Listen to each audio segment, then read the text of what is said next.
Nutana, I think we can have to start now. Yes, ma'am.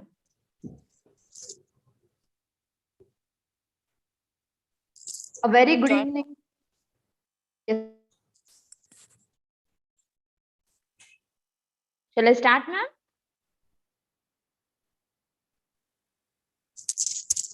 Hello? Yes, start, please. Yes. A very good evening to all the participants present here. I once again affectionately welcome you all to the Day 3 webinar series. A webinar on entrepreneurship development is being organized by our college, Padma Shri Institute of Management and Sciences, Bengaluru. Today morning, we had a first session on marketing management by Miss Rajni Balaji ma'am.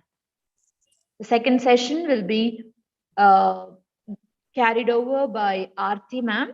I'm happy to introduce the resource person, Miss Aarti C. Nimkar. She is the Managing Director, Founder, and CEO of GSNA Worldwide, that is Global Strategic Networking Alliance, and IEDA, India Economic Development Association, which is there in Mumbai. She is a result-oriented strategic leader with 23 years of experience in accomplishing remarkable outcomes in community development and systematic networking. She's highly skilled in planning. Sorry, ma'am, I was about to unmute others. Yeah. She's highly skilled in planning, organizing, and implementing economic development events from conception to completion, including business retention, business attraction, and incentive programs. She is adept at coordinating with various political subdivisions and facilitating change in a community to support organizational objectives. She has a strong background in relationship management, team building, and general business acumen, coupled with significant track record of driving profitability gains and huge revenues within highly within highly networking, marketing banding, and business development towards a small business enterprises segments of the industry. Miss Aarti has been in business media for last 25 years now. She worked in various organizations like Vodafone, TCI, IBC, INIS Enterprises, ICMQ India. After working almost for more than 17 years, she started her own organization, GSNA Worldwide, that is Global Strategic Networking Alliance, in 2008. In 2015, she has initiated IEDA, that is India Economic Development Association, and at present she has established it as non-profit organization solely working towards the development of entrepreneurs. Now, I request Ms. Aarti ma'am to kindly present her talk on women entrepreneurship, the challenges and their opportunities. Thank you so much, ma'am, and over to you, ma'am. Thank you so much, Doctor. Sorry, I skipped your name. No issues, ma'am. No problem, ma'am. Okay, thank you so much. That was quite a detailed and elaborate introduction. So I'm going to skip first 2-3 slides of mine where we are talking about my organization and my introduction. First and foremost, thank you for inviting me. This is a pleasure to interact with so many of young generation and who are aspiring entrepreneurs. So it's a real pleasure to be here today on this platform and sharing my viewpoints with you. I think you have already introduced me in an elaborate way, so let's skip this. And yes, this is a small introduction, ADA initiatives here, what we are talking about. This I would just like to add in my introduction, what you have just given it to our audience. We, especially as you very rightly mentioned, that we started AIDA, that is India Economic Development Association, in 2015. Today, like all of you, even I am an entrepreneur still, and the journey is still going on. I think the entrepreneurial journey never stops. So after leaving my high profile job, when I decided to start my own business in 2008, it was a start from a scratch for me. And that's where I actually started experiencing all the uh, challenges and opportunities, what I'm going to share with you all today, actually in practical sense. And that's where the whole process started. And that's why when in 2015, apart from doing a business, a commercial business, why I wanted to start AIDA was I was experiencing, or I had experienced the same overcome and hurdles and opportunities what the SMEs, the small and medium enterprises, the MSMEs, the startups, and the so-called startup entrepreneurs face. And that's why I just thought that it is all the aspiring entrepreneurs, or rather the startups, what they need exactly is right kind of hand holding. Basically the mentoring, training, everything comes later. And that's where the ideation or the passion of starting my own association developed inside me. And that's when I decided to incept in 2015 AIDA. And with like-minded support of my industry colleagues, my mentors, senior colleagues of mine, I decided to start this association. And that's where the whole journey has been from 2015 till today. What we have done in AIDA is we initiate small programs, we initiate small activities, which helps the entrepreneurs to come together. And of course, all the knowledge forum programs and initiatives, seminar, conferences, which we organize under the umbrella of AIDA, is only in the objective of giving them the information, helping them come forward, giving them information and awareness about the programs, the industry sectors which are available, and also giving them the opportunities to participate in trade shows and conferences where they can actually do the business. I'm also part of many organizations like Global Chambers, which is an American-based organization, which helps me to take my entrepreneurs, my members, to the international platform and introduce them to the international network also. Similarly, I'm also part of the Maharashtra Chamber of Commerce, the Maharashtra Economic Development Council, and the so on, like Goa Chamber of Commerce.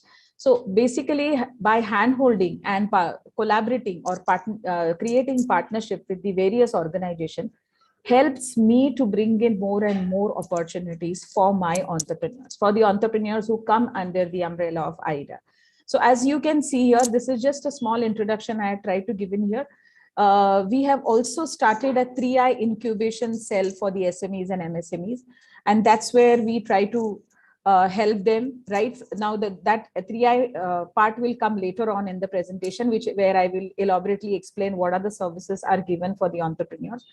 Under the AIDA, this broader spectrum of the activities are national and international trade, economic education, networking programs, as I just mentioned, then improving the collective industry performance and emphasizing in knowledge sharing. This is all, these are the main basic objectives we have, where we function on a day-to-day basis with AIDA.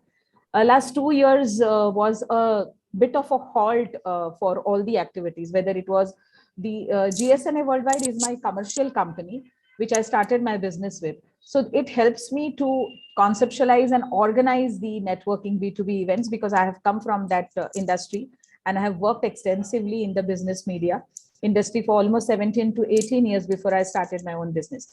So that helps me in creating valuable concepts of different industry sectors. And then eventually it helps the entrepreneurs to participate in these various networking programs which we create. So that's how the AIDA platform helps me to work towards the entrepreneurship, the empowerment of the women empowerment, or the programs to handle it. So let's start with women entrepreneurs today. This is the first segment which I would like to start with. Personally, what is women entrepreneurship? I think we all women are inbuilt with those activities, is what is I personally feel. Right from the childhood to the stages we go through, we educate, then later on we get married, or we start a job, or we start our own businesses. I think women itself has the quality of entrepreneurship right from the beginning.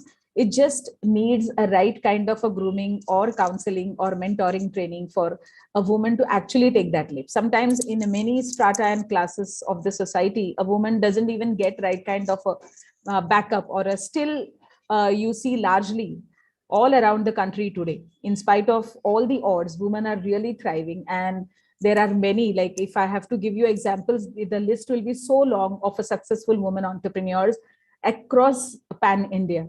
So I feel that women are already very strong, and the women entrepreneurship actually started in India from the 1950s to, and that's how it has grown, and it has really established in a longer way.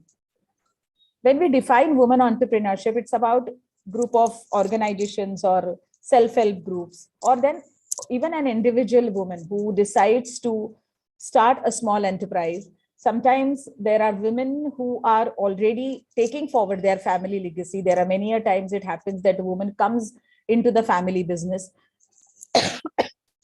Then there are women who decide to start their own enterprises and operate it, or then take forward or establish business operative.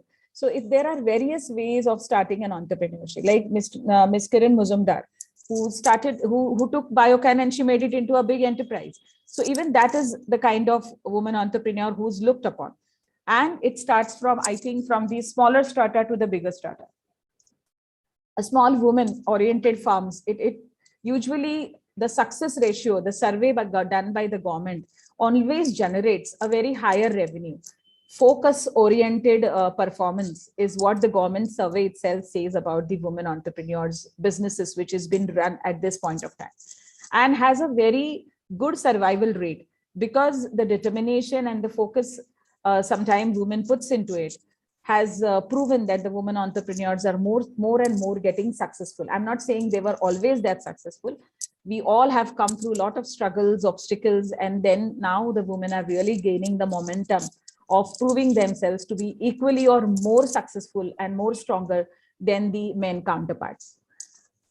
The female-owned firms are offering jobs. So what happens is, when a woman decides to become an entrepreneur, she's not only creating an economy for herself, but she's also creating, first and foremost, she supports her family. That's where she creates an economy. She supports her parents, her in-laws, her husband, her children. That's where she's generating. Then she creates jobs in her enterprise, whether it is a 5 or a 1 person or a 5 person or then 500-person organization. She is creating a job. Then she is equally giving her male peers a competition. She's having a larger appetite for growth, because women are ambitious. They are also very enterprising. So they always think of upgrading and expanding in their respective businesses. So basically, in today, when we look at women entrepreneurship and we talk about women empowerment or we talk about women development, we have come a long way. Women has come a long way. Like I myself, I decided to start my organization in 2008. And even that point of time, many people thought that it was a wrong decision, because I was leaving a very high profile job. And I took a lot of risk of thinking of becoming an entrepreneur, which was completely a risk decision. But I decided to take it because I had the passion for it. Sometimes there are women, young girls who want to do their own businesses because they have no choice. So there are various ways of doing it. But I still feel that women entrepreneurs are rapidly growing, and with a lot of, I would say, a lot of hunger for getting successful. That is the main point, what I have always observed, and I've always seen, and I day-to-day experience, that women entrepreneurs are really, really striving ahead. You'll give me the next slide. Thank you. Now here we talk about some functions, because now that I'm going to talk about the challenges and opportunities of women entrepreneurship, and that is our main topic today. I think I just want to get into little detailed pointers which might give all our participants a little understanding about these particular subject. Today, when we talk about the functions of women entrepreneurs, basically the challenges and opportunities for the woman in this age, the digital age, what we call it, because we are so much inclined towards technology. When I started, the technology was not that very uh, what we have today. We have social media. We had when I started, or before me, when 20 or 15 years or 20 years or 30 years back, the technology was not there. But today, when the woman is again having a digital backup or a technology backup, there is a lot of job creation happening, lot of seekers are there. And what is happening is the women's functions are increasing along with the kind of segments. Earlier, women always thought that she can only do cooking, or then later on, they started thinking that she will open a beautician, she will open a cake or a pastry shop. But today, the thing has changed because of the e-commerce, because of the technology, because of the more and more industry verticals opening. Women are thinking. Earlier, there was a job. Earlier, there was only engineering or becoming a doctor or a lawyer. And then there are many streams started opening up. So women also started thinking of becoming a fashion designer, or thinking of getting out, or content writer. So similarly, in entrepreneurship also, the more and more avenues are opening up. So as I have mentioned here, if you can see, there is a better access to newer platforms, newer professions. Like we talk about daycare centers. Earlier, nobody thought of leaving their children in daycare centers or nurseries for children, exploring the prospects of starting new enterprise. And then there is a lot of innovative ideas also. Technologically, e-commerce, people are selling today clothes, sitting at home on the platforms like Amazon or a Flipkart.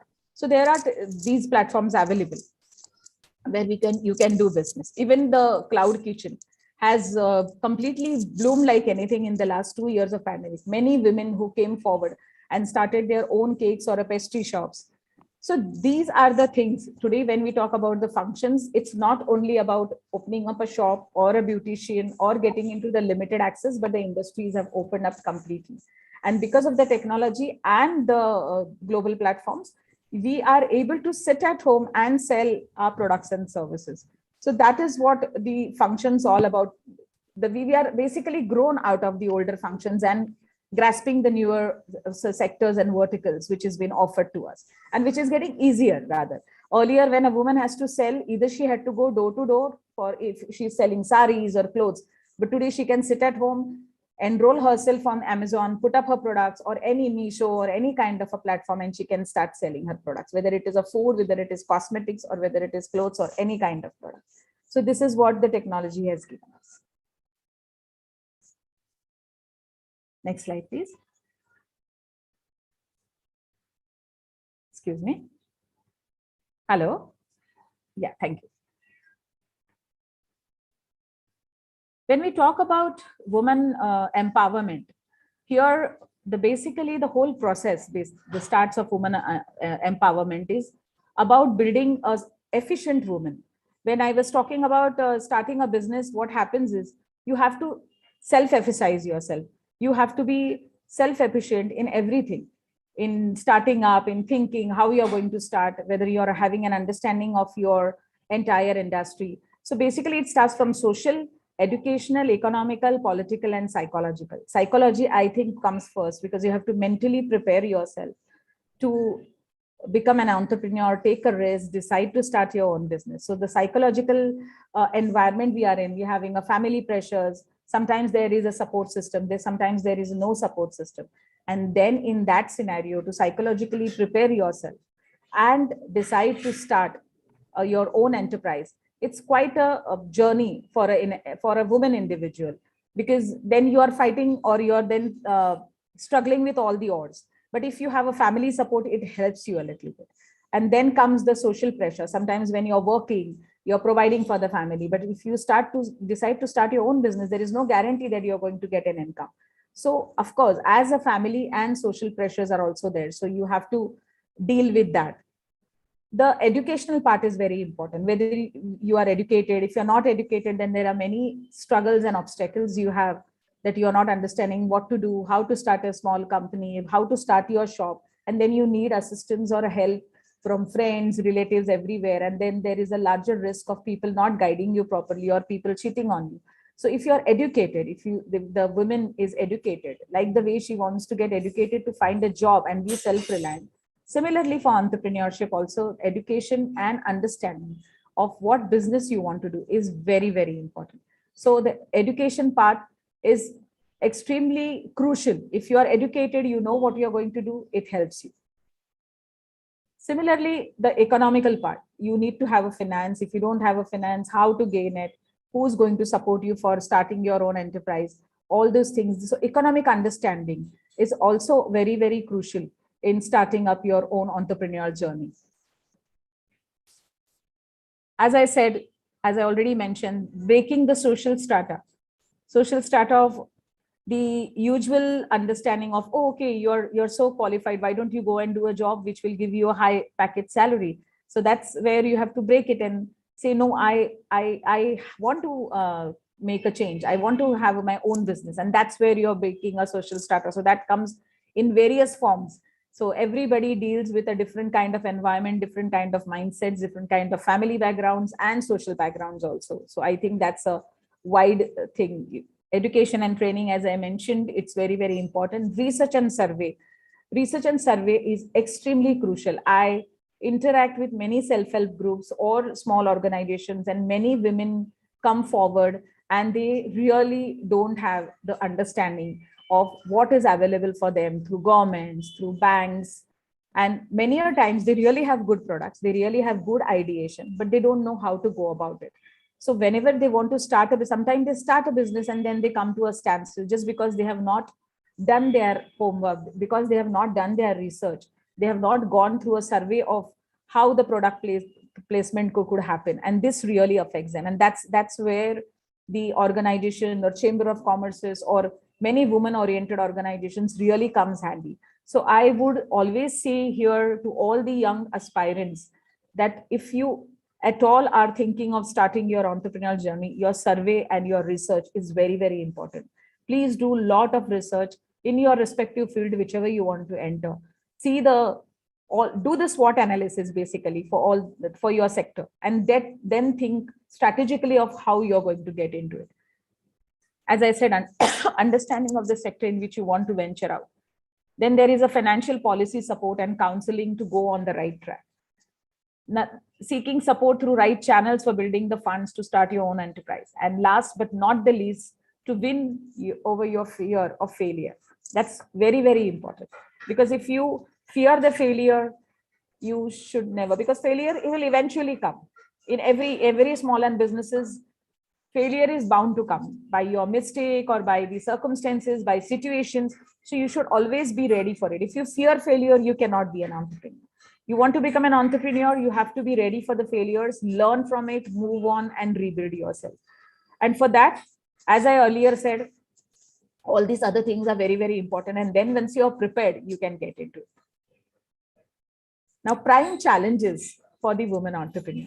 No matter how much you're prepared or whatever it is, when you start your own entrepreneur journey, some of the challenges are always there. The first one I'm talking here about is the routine norms, which I earlier also said, about the family and society to become an entrepreneur.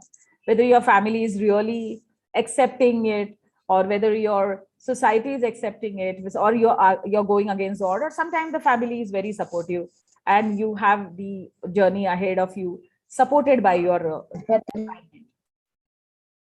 The second most crucial thing, I think, whether you get the support or not, is balancing your family and your business. The way a working woman, if she's doing a job, even she has to do a lot of balancing and tight string walking, where she has to handle her family and her business both. So even there, you need to do a lot of, you have to put a lot of thought process of how you're going to do it, because a woman has to look into every direction when she is a family person. Lack of awareness, right guidance, training, and counseling. I would say anybody who wants to first enter into any entrepreneurship businesses, they should first take right kind of counseling from the right kind of organizations or an individual, because counseling will really help you into a right kind of thought process, and which will give you a guidance of how to go about it. So at least the 50% chances of going wrong and facing failure gets reduced. Again, as I said, when you do a training, counseling, mentoring training, you get your lot of guidance in terms of financial health. It's very, very important. Credibility to establish and building a support network, which starts from first from family and then the outer world. Because creating your network starts from your family, your friends, your relatives, your associates, your colleagues, your industry colleagues. So your networking, you should establish good kind of contacts, which is really going to help you in creating or building up your organization slowly and steadily. Being fear of success, I've already spoken about, but being decisive. Decision making is a very, very crucial fact of starting a business. You have to be very, very decisive, and you have to take the decisions in the right time and implement it in the right direction, because that's only establishes the ratio of your success. Building market access, building of business network contacts. Market access is very important again. When you create your own business contacts, market access, either whatever your products or services, accessing the market and establishing the contacts over there wins you your race in 50%. Because if you don't understand the market and if you don't access it in the right direction, it becomes really difficult to start product placing or marketing your products or services. What is the main challenge mostly women face is the lack of focus. The lack of focus or the understanding. Tough competition is everywhere. Whether you're in a job or you're in a business, there is a tough competition everywhere. So you have to be prepared for that. And of course, less understanding of, as I said, marketing and brand development. So if you are doing your research properly, if you're seeking right kind of a guidance, I think the start of your entrepreneurship is placed in a better way. Next slide. Thank you. Last 2 years of pandemic has been a sort of a standstill for everybody. So when I think about 2019, until then, the way everything was functioning in a normal way, and suddenly then we were put into the back seat, and we were like sort of not able to function, and we were only provided a online platform. I think a lot of things changes. And today, when I realize when the markets again open up, and when we start interacting with the industry, what I have seen is a lot of changes. Today, I can sit here and speak to an audience in Bangalore. Earlier, when we used to attend or we've been invited, we have to go physically. So I think there has been a good and bad developments. So again, when we think of now in 2022 onwards, how we are looking at the entire women entrepreneurship journey. Yes, it's for many businesses which was already functioning or already have their products. Because I am associated with so many women organization groups, I see that the journey has again started. Again, there is this entire way of working. It's like starting from a sketch. The advertisements, the marketing, everything has started again, because once again, after 2 years, they have to go and start marketing themselves or their products or their services again in the market. So it's like again startup journey for them. But again, today, the government is largely initiating a lot of programs, a lot of schemes and initiatives for women entrepreneurs. So our government is supporting in a very larger way to all the women. Some of the schemes I'm going to talk, I'm sure everybody, all of you are very much aware, but still I'm going to run through all the schemes which is government promoting, and many women around India are taking the advantage of these schemes. These are the Mudra Yojana scheme, Annapurna scheme, which is largely for the food processing sector, then a Dena Shakti scheme, and trade, which is a related entrepreneurship assistance and development program, which government has introduced to the Skill India program. These are all programs have created to provide financial assistance to women entrepreneurs, because every business prime necessity is finance, and that's where these schemes have been introduced. All these schemes has variations. Sometimes you get funding from 50,000 to 50 lakhs or 5 lakhs. Sometimes it's right from 5,000, 550,000, 5 lakhs to 5 crores also. So every scheme has its own terms and conditions, own benefits, and the variations of what kind of funding you get. We of course at AIDA have a special program of talking only about schemes and subsidies. But today, as we are concentrating only on the opportunities and the challenges part, I can't go into detailed about each and every scheme, but anybody of you can always get in touch with me, and I will provide all the necessary information. So these are the schemes basically which is been introduced by the government, and it is run by the government, initiated, and most of the banks, if you have the right kind of setup paperwork and you're prepared, you can avail these programs. Globalization, a business through remote work. Remote work is what I just mentioned. Most of the people who were not even there, they started doing business through platforms like Amazon, Flipkart, like Cloud Kitchen, and then the textile work. These are the businesses which can be done through remote. I mean, sometimes most of the jobs were conducted through online. So this is a globalization, basically, of all the sectors. So you could work online. Access to information and technology, which is in a huge way, so which really helps us. Adapting to the omni-channel. Omni-channel is about content. Now you can see there is so many mobiles. On a mobile, the app opens, there is a lot of content read out. So if you are having a business, or if you're having any kind of product or services, today you can put your content on the channel and you can reach out to your customers. It's not like you have to give advertisement in newspaper, or you have to talk to people or go door to door, do cold calling. No, because of the globalization of the technology, you can adopt it to these various channels of social media, using digital marketing, and putting out your content and information on the on your phone and on your WhatsApp, and create and develop your network and access the markets. Yes.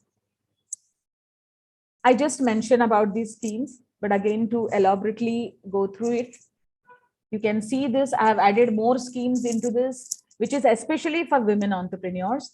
One is the Annapurna Schemes, scheme, Orient Mahila Vikas Yojana, Dena Shakti, Udyogini Scheme, Sent Kalyani Scheme. Even this is a very good for MSMEs, micro SMEs, a woman starting a business from 5,000 to 5 lakhs. The scheme is very good.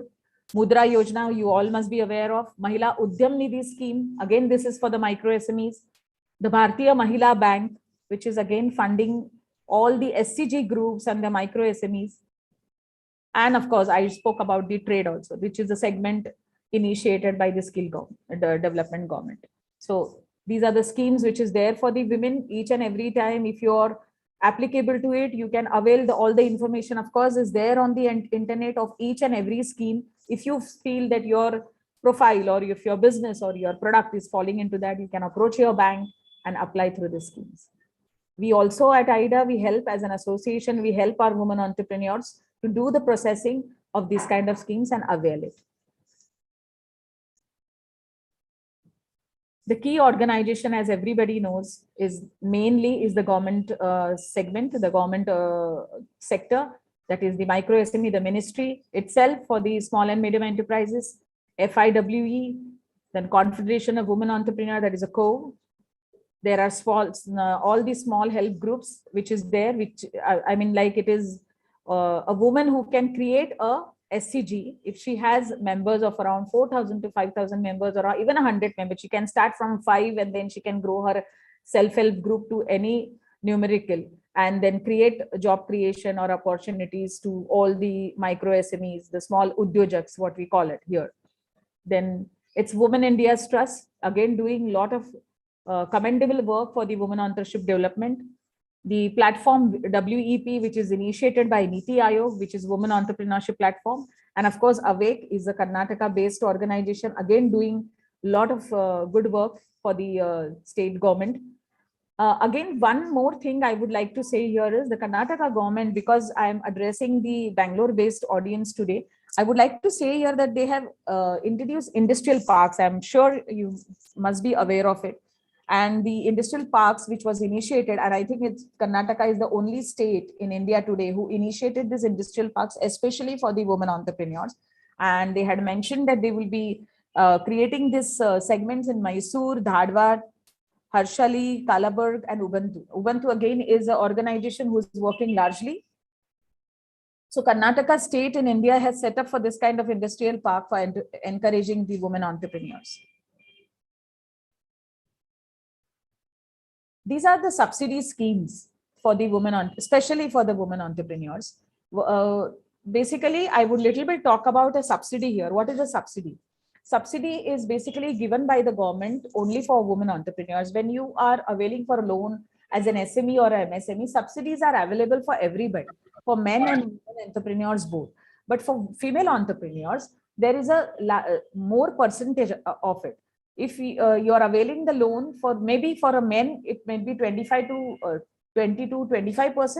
For women entrepreneurs, you get the subsidy of 30 to 33%, or sometime at 35 also, depending on which kind of scheme and which kind of program you are trying to avail. And government has given more subsidies. So some of the subsidies, the prime subsidies here, I have most of the times we cater to women entrepreneur in terms of depending on her products and service. When she comes to us, we tell her, okay, this would be the right kind of a scheme, or this, and this is the subsidy you would get. So why don't you fit for that? Like the earlier I explained the schemes for the women entrepreneurs. So when we guide or counsel any woman entrepreneur who comes to us for this kind of loan or financial help, we tell them which scheme to take and which is the kind of subsidy they might get it. So these are the some prominent subsidies here I have listed. One is the Mahila Coir Yojana, which is largely for the jute manufacturers in the country. Trade, again, as I spoke about it, even they under their scheme, if you avail the programs, you get larger subsidy for your projects.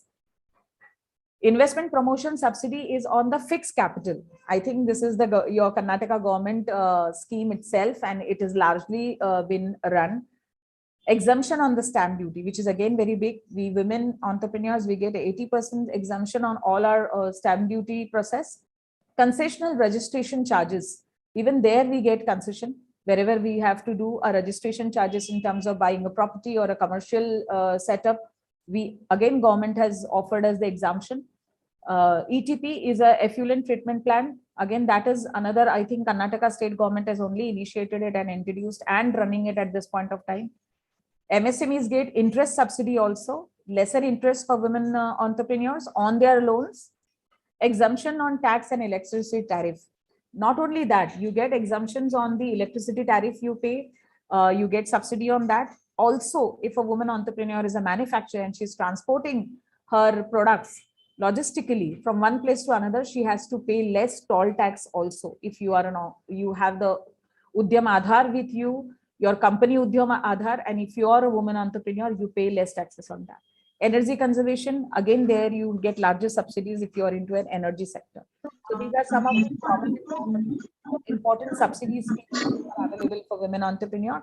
When we do the Q&A, you can always ask me if there are any queries related to that. You all are also aware that as I'm just trying to mention here some of the key sectors, but I think today there is no limitations or restriction on any sector. A woman can do business in any sector. Earlier, it was like always women used to feel, no, I cannot venture into manufacturing sector, or I cannot venture into an engineering. Today, women entrepreneurs are existing everywhere. They have gone into aviation. They've gone into, I have one of very close associate and a friend of mine who's into drones. She's a woman entrepreneur and she's one of the prominent drone manufacturer in the industry. So there are long list. There is a very elderly senior entrepreneur from Maharashtra. Her name is Achila Joshi, who was the first winemaking woman in India and in Maharashtra. So when everybody used to say, think taboo about a woman drinking or drinking wine or even touching it, she started manufacturing wine. So I think there is no limitations, but still the prominent sectors, which is really you can venture out and there is a good opportunities and prospects in the coming 5 years is health sector, clean energy and zero waste, e-waste is what we are talking about, recycling. Education, of course, is a very big sector. Women's hygiene, fashion, cosmetics, I think largely women are existing in these sectors again in many states of India. Food and nutrition, garments and textiles, manufacturing. Manufacturing can be of any industry and vertical sector. So there is no limitations to that. Retail again is a very prominent industry where women can really do very good. She has a lot of subsidies and loan available for this sector also if it happens to fall or if you decide to enter into this sector. Engineering, electronics and energy, which is the booming sectors in the coming 2 to 3 years where women should really look into it. So diversification is all already there. There is no restrictions. There is no limitations to women today venturing out in all these sectors which I've mentioned here. Next slide, please.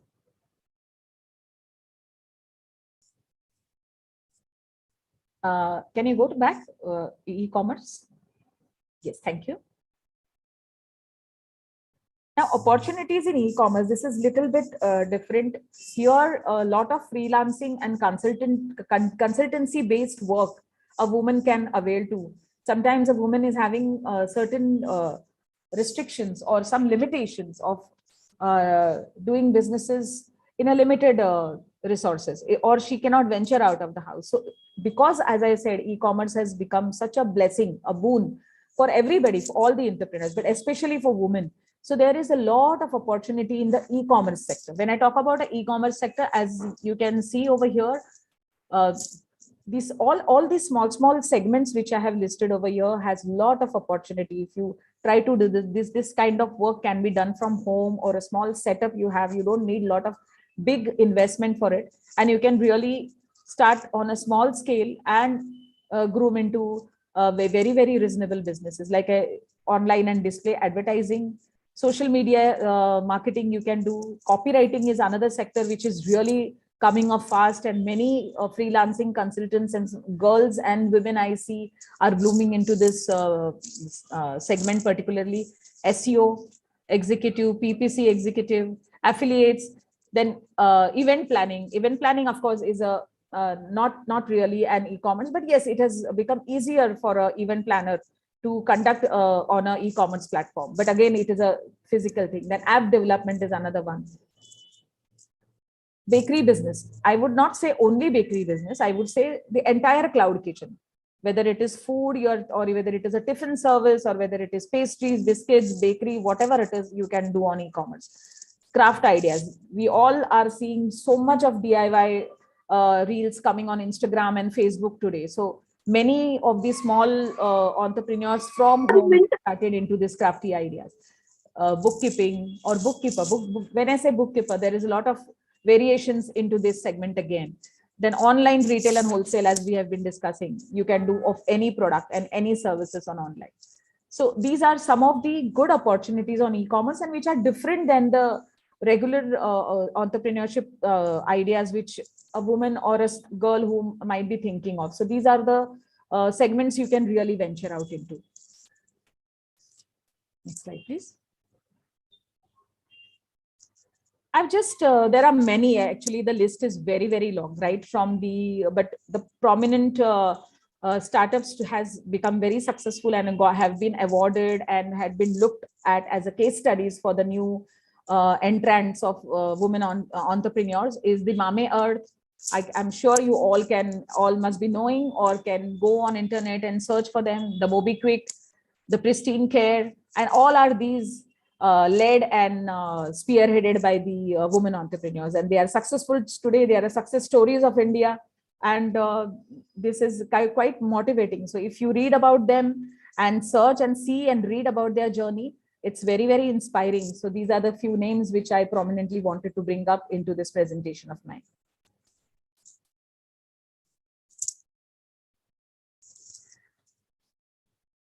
Earlier, when I was talking about how we help the entrepreneurs, there are many organizations, Chamber of Commerce's, government-based organizations, and organizations like Awake and a similar association like mine are helping entrepreneurs on a larger scale.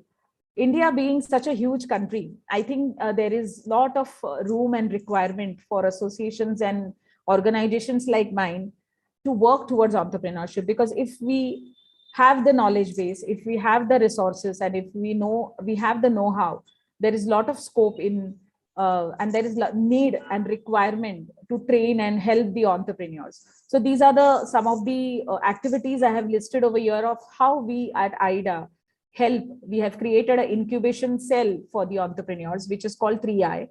3I means why the 3 I's is it's innovate, invent, and implement. That is what is 3I about. And in this incubation cell, how we help the entrepreneur to start his entrepreneurial journey from A to Z is all the listings I have given here, like help with the business basics. We help them with the developing their networking activities. We help them with marketing assistance, with product placement, price placement, and how to market and brand their products. We help them into the research, as I said in earlier stage of my presentation. Research and development is very, very important, for very crucial rather, I would say here, for any kind of a start of a business. So we help them in researching, and do a lot of SWOT analysis and survey for them. When a startup approaches us and enrolls with us for starting their journey, we do all these services. Then high-speed internet access, we give them the infrastructural facility here in Mumbai, where we give them small cabins or small offices, where we help them in setting up their office in a smaller way. If they don't have the infrastructural resource, we help them in that way. More importantly, raising the finance. We finance through various streams of financial assistance, like banks, financial institutes, private equity investors, angel investors. We have stream of them. We have access towards it. We have those resources with us. So we help them to raise their funds through the various modes and channels. Most importantly, when you start approaching the investor, whether it is a bank or a private investor or any kind of a financial institution, you need a lot of presentation skills. So how to develop a business plan, how to create your project report, how to completely shape up your business is what we help them with. We link them to the higher educational resources. We help them with the advisory services. We help them with the right kind of resource to give them right kind of a counseling and mentoring. Link them up with the strategic partners. Yes, we do the alliances. Access to angel investors and venture capital, as I already said. Giving them comprehensive business training programs, which is very, very important. We time and again have business programs, training programs rather, and workshops for various sectors and its verticals, so which helps the entrepreneurs to come to us, avail these training programs, where we dwell out a lot of knowledge forums, knowledge info for them, information. And that's where then it becomes easier for them to access all the information and decide on their progress or their further process ahead. And we have advisory boards and mentors. Management team identification is there, help with the business etiquettes and system settings, technology commercialization assistance, regulatory compliance, and intellectual property management. So these are the like one-stop shop solution which we give, and we help our entrepreneurs through our 3I incubation segment. Next slide, please. Well, this is, I have tried to compile the particular opportunities and challenges. I feel this is summarized it, because I thought I will be getting a time of half an hour or 40 minutes at the most. So try to keep it short and point wise, but yes, I'm completely open to the discussions now. You can reach out to me anytime. Yeah, really excellent, ma'am. I'm Dr. Anuradha, principal of this. I tried to do it in short, but if we have time, we can certainly do an interactive session. That would be more channelizing for me also. Yeah, excellent, ma'am. Really, it's great. I'm here, Dr. Anuradha speaking, principal of this institution.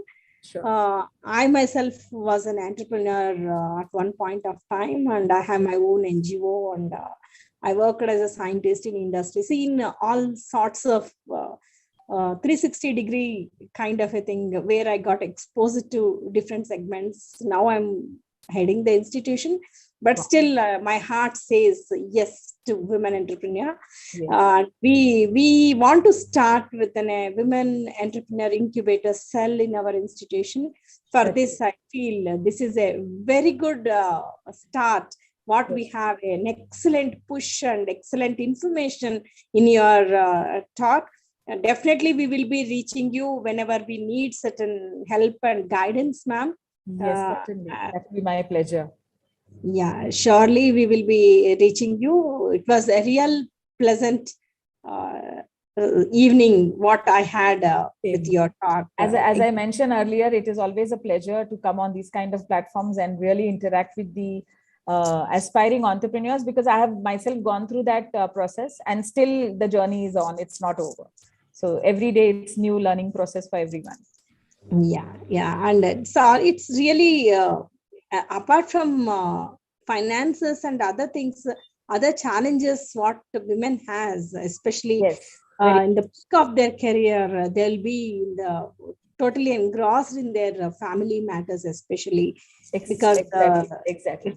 that is the one big thing. That is the biggest challenge I feel everybody faces, especially in India, because we are so much family oriented and we have our old values, which we don't, no matter how much we educate or come and we become entrepreneur or we work, we cannot leave that behind. And then that is the biggest struggle a woman has to go through. That's why when a woman entrepreneur in India, she succeeds, I feel it's really commendable, I would rather say. Yeah. Because we work against all the odds every moment. I know.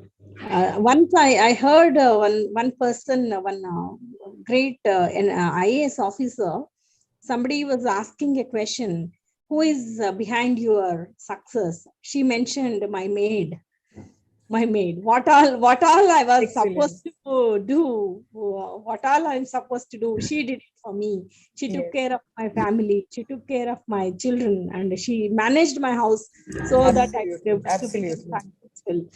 Yeah, that's what I always feel. Apart from that, and those basic supports are only very important, because more than anything else, you can seek, as I said, whatever we do today on an association like AIDA is okay. There are many associations and organizations doing work like me, but getting the basic support from your family or your society is very important to succeed. Otherwise, it's really not possible. Yes.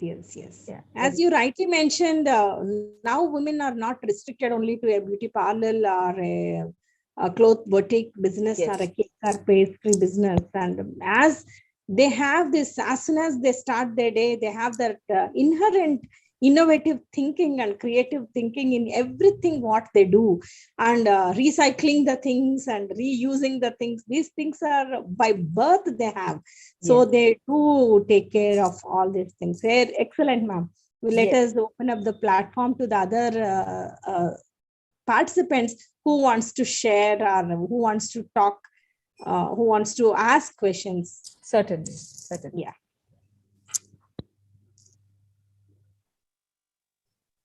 Thank you for delivering an effective talk, ma'am. Now the session is open for discussion. If Participants have any queries? wants to access you, is it the same opportunities are given by you? Hand-holding is given by from IEDA? Other states? Can you come again, please? Your firm is supporting only Bombay-based people or anyone from any place? It's pan-India. It's pan-India. It's India Economic Development Association. So my name only says it. Everybody in my country, all my entrepreneurs. So we have a base in Delhi also. We have base in Ahmedabad. We have base in Pune. Mumbai is, I started because I am born and brought up in Maharashtra in Mumbai. So my base is in Mumbai. And I also recently had a tie-up with Goa Chamber of Commerce. So that is another state I have my presence in. So I work in Gujarat, Maharashtra, and Delhi, along with Mumbai as of now. So we work everywhere in fact, we organize our events and conferences, seminars, training programs all over India. We do it through hand-holding with all the various kind of organizations. The way I said, Goa Chamber of Commerce, Maharashtra Chamber of Commerce. I am also in affiliation with World Trade Center. So I do my programs with World Trade Center, Navi Mumbai, Goa, Ahmedabad. Being an advisory member of Global Chambers, we do various international webinars also, where we make our members participate and offer them various opportunities. So it's for everybody. Thank you. Thank you. Do you have any tie-up or any kind of linkages with Awake in Karnataka, ma'am? Or no, I have heard a lot of this thing, and I am always following their activities. Awake is a beautiful organization, but no, I don't have a direct tie-up with them. But I am always open to hand-holding and doing collaborative, because once collaboration is the only way to move ahead, today or in the coming 5 years or in the future. So that is where we aim at. AIDA aims at collaborating with every organization in every state and do work for the entrepreneurs. And again, I would like to mention one more thing over here, that I don't have a membership fee in AIDA. Okay. There are chambers, there are organization associations who take membership fees, but I don't take membership fees. You can just fill in our forms and become our members. And whatever training programs and initiatives also I take, I do it in a very, very economical prices, because we can't give it free completely, but we completely give it at a very base price to all the entrepreneurs, where they can afford these kind of programs to attend. And all our programs are having experts and top speakers coming from all over India, but we charge them very, very nominally. And I don't take any kind of membership fee, because I do this completely as my work, my social responsibility for the entrepreneurs. And it's my passion to work for the entrepreneurs. Great, ma'am. See, how about going ahead with a collaboration with your organization as an institute of, as Padma Shri?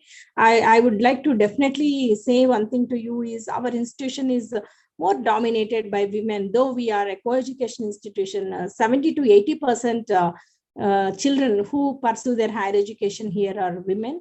And we push them a lot with the product development and all those things. We integrated into the curriculum. We do have a product development exhibition and encourage them. As I mentioned earlier, that we want to start with a women entrepreneur incubation center at our institution shortly. Maybe within a week or so, we are going to inaugurate that. That's great. At that time, I would love to have a collaboration kind of a thing where our entrepreneurs can get trained, whatever thing you suggest.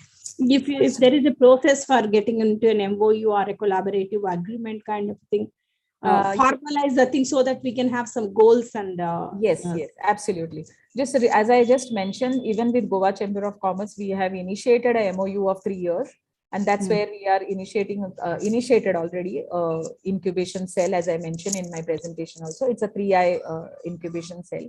So that is where we are collaborating and decided to do a lot of joint activities basically for the entrepreneurs. What I have seen largely is at times, I mean, because I have worked largely in 2 tier, 3 tier cities of Maharashtra, there is lack of awareness. There is not lack of talent. There is not lack of inability, but there is lack of awareness of what should be done and how it should be done. So, you know, the whole process starts from making the entrepreneurs aware. And this, I'm not talking about non-educational people. It is about sometimes the man or a woman is educated, but he or she is not very aware of what is the kind of a right process or a route to take. So that's where we come in. We first, it starts with lot of awareness programs, then it comes to training programs, and then it comes to mentoring, and then it comes to hand holding them and actually creating them as a proper successful entrepreneurs. Okay, sure. So if I will be in touch with you, Dr. Indu will be in touch with you, so that we can have some kind of collaborative activities going on, not just for one day. It may be starting with awareness, as you said. We can expand our wings, and not only for our students, we can extend to all other women surrounding. And we want to focus more on nutraceutical, medicinal plant, and food. Is kind of a thing, a little higher, and even we want to handhold lower sectors also. It may be a nutraceutical chakli or a nutraceutical chocolate, or it may go up to the extraction. So we are coming out with a little bigger plan, ma'am. We'll be in touch with you so that we can do something. That will be my pleasure, because collaborating together, it makes you strong. Unitedly we can do many things rather than doing it alone. So it really helps. Focus. You can really pull back, you know, otherwise we will be getting into our examination semesters, results, and this kind of a things. At that time we need some kind of a driving force, you know, this again, as you and I would like to mention here, this is a very consistent process, you know. So it doesn't help in doing one program and then again down the line 2 months you do another program. That doesn't yield any kind of results. You have to be consistent in you know, shaping up the entrepreneurs by different kind of knowledge forums. Then only the whole traction develops, I think. Yes, I know.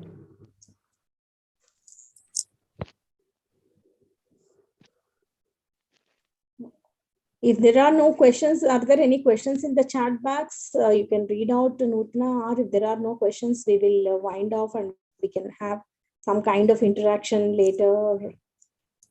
Yes, ma'am. There are no queries, ma'am. Hmm. Yeah. So once again, on behalf of our college, I thank Ms. Aarti ma'am for accepting our invitation and delivering an effective talk on women entrepreneurship, the challenges and the opportunities that we have as women. Thank you, ma'am. I also thank all the participants who actively participated and made this session successful. Let me remind you about tomorrow's schedule. Tomorrow we have 2 sessions in the evening. The first session is at 5:30 p.m. The topic of that session is basics of food product development. The session will be delivered by, the talk will be delivered by Dr. Adarsha Gowda sir, and followed by the next session, that is success mantra for success mantra for budding entrepreneurs. The talk will be delivered by Dr. S. Yella Reddy sir at 6:30 p.m. So please do attend tomorrow evening the 2 sessions and get benefited. And we have displayed the feedback link in the chat box. So please do give your valuable feedback. Dr. Indu, I would like to thank you once again, and Principal ma'am, for inviting me and again here and offering me this platform to share whatever small knowledge I have over here. So really looking forward to again getting in touch with you all. Thank you so much. And thank you to all the participants. Thank you, ma'am. Thank you. Thanks. Have a great day. Bye. Thank you, ma'am. Thank you. Yeah. Good night, everyone. Ma'am, I'll be ending the session. Yeah.